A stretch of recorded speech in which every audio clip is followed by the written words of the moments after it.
All right, so let's head right into the papers, guys. And what are we tracking from the front pages this morning?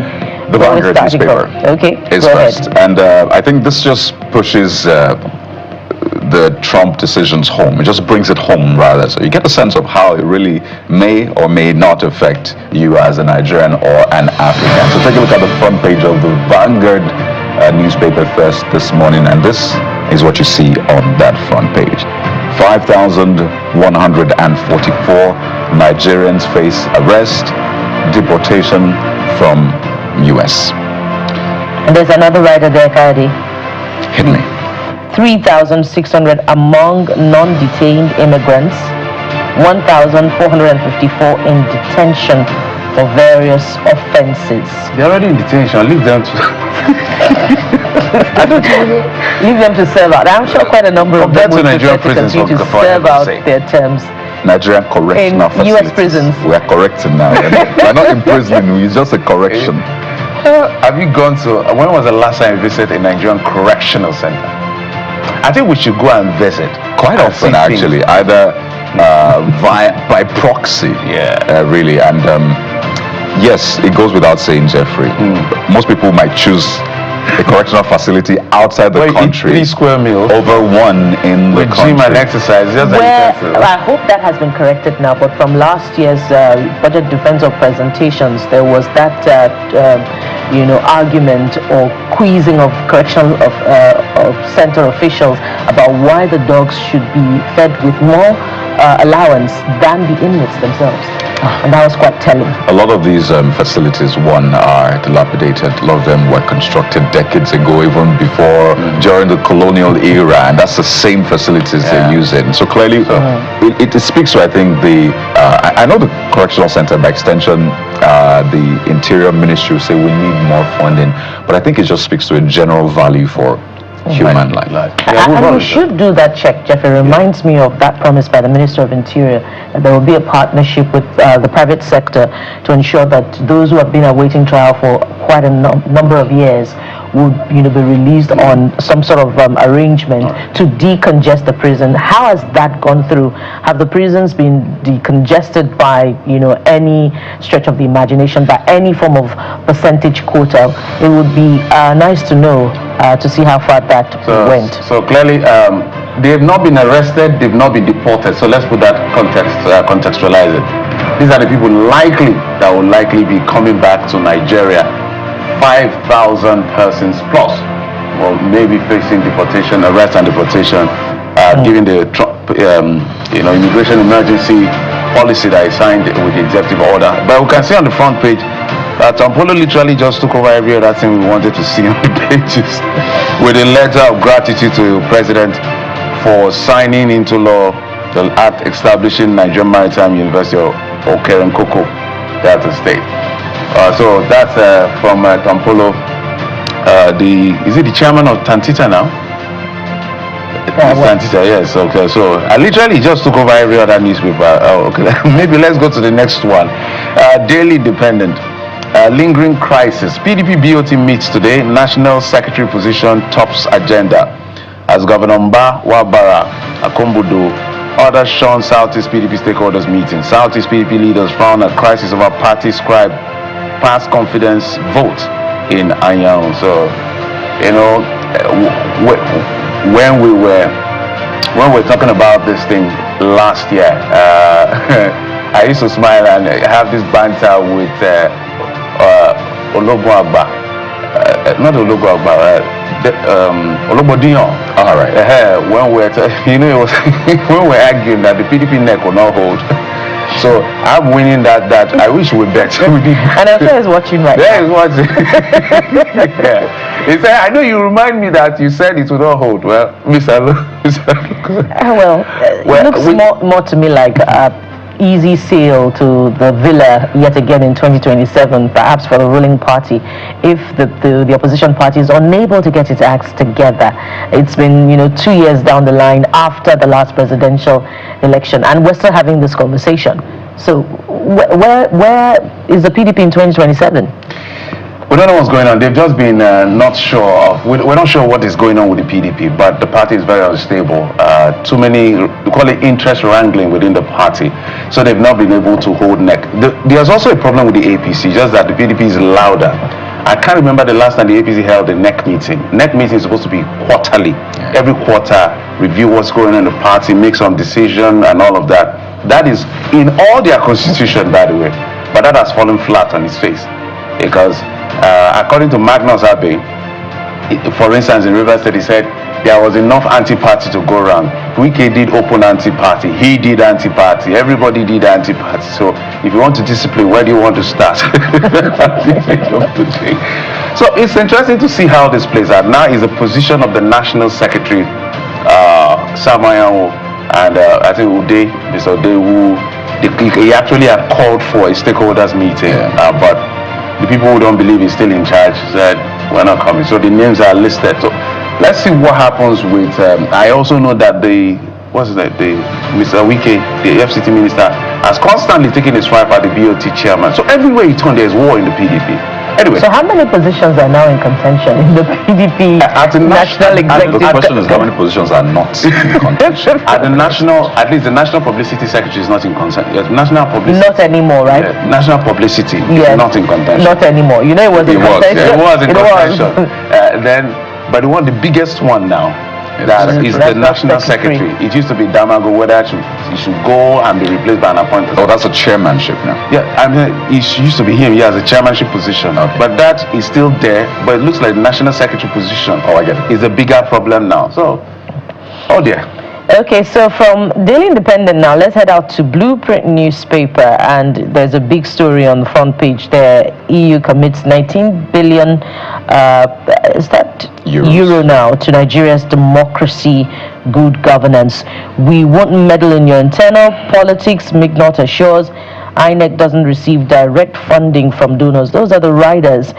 What does this mean for, EU ECOWAS relations, particularly in the light of the exit today of Mali, Niger, and Burkina Faso? We know that there's now a rival body in that space. That would be the IAS, Association of Sahel States, that would now be relating with the European Union henceforth, besides the ECOWAS body. So those are a lot of dimensions, and of course we're going to be delving into that conversation much later on today. AES, right. Absolutely.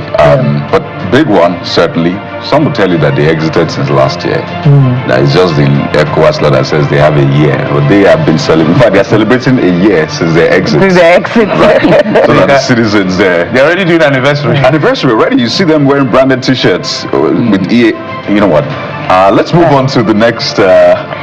Another story, right on that front page, Kadi, we're talking about the Trump policies coming home earlier on, and here's another one right at the top there, left-hand corner of Blueprint. Trump halts HIV treatment funding for Nigeria, others. So, how many more policies will impact negatively on relations with the U.S.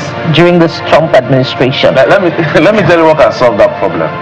If China increases their money to say $300 million, Trump will change his mind. Trump's anger from his statement is the fact that we can't be 300 and something million, and China is over $1 billion, and you say you're developing economy. We'll put out $500 million for global health, and you put out less than 50 million. It's unfair. And now I am sure that even if you want to kill Donald Trump, he's not going to change his mind. With the issue of DeepSeek challenging their infrastructure, China is quietly taking over, and Trump is not taking it. There are a lot of implications to this policy beyond what we see. He measures China literally everything. So China bring more money to save the WHO. That's as simple as it is. I really wish that we can see the positives in all of this, because I think this is a good one for developing countries, or so-called poor countries. I really don't like that term, but the data is there to realize that, hey, nobody is coming to save you. Apparently. In fact, nobody was saving you before in that sense. Let's be honest. But I'm not going to go into all of that this morning, but I think this is a good one for the so-called developing or poor nations. If they choose to see it that way. Yes. This Nigeria is next. And this Nigeria focuses on Well, Forex. And you see, CBN vows to deal swiftly with FX code violators. What is this about? Let's see the explainers. Reveals how ways and means financing plunged the economy into inflation, currency depreciation. Banks CEOs sign statement of commitment, and external reserves up, hits $40.68 billion. So those are the big explainers, but I want you to pay attention to that picture. If you can see a little bit of it, you can see their head. You see President Tinubu and former Vice President Yemi Osinbajo. They met in Tanzania yesterday. By the way, an agreement was signed by the African leaders. You may not have seen that, but it's about energy. So all the African heads of state and government signed that agreement yesterday in Tanzania about energy, making energy accessible, and all of that. 300 million Africans. There you go. So they always say 300, that is the sign. So that's the front page of this That's Nigeria. quite an insignificant. Well, it's a number though. We're about 1.2, 1.3. So what percentage is that? Maybe less than 30? For those who don't have access to power. So I think it's not bad, at least for those who do not have access to power. I hope we'll not be back to remind them of this agreement that has been signed a year down the line, and be talking about figures of people who have still not accessed power supply, because Nigeria is signatory to many agreements, be it legislative instruments, but the realities back home are different. We also see there some down, of course, the FX issue, the government saying, talking about unethical code. Okay, quite you read that. Yeah. But the ways and means issues, has been back and forth. Under Emefiele, it's almost like they didn't have a choice. Spending money that we didn't have. So it was only natural to go and be printing money. And that has cost us a lot. But also, if you see somewhere down the line, I wish we could show it completely. Electoral process has improved since 2023 election, says INEC chairman. Well, of course, off-cycle election, off-season elections is always not too much of a challenge, but we've seen markers that we can complain about. We're saying that whatever INEC has to do to improve elections before 2027 is important, because the embarrassment they made us face in 2023 cannot be tolerated anymore. That will not be accepted.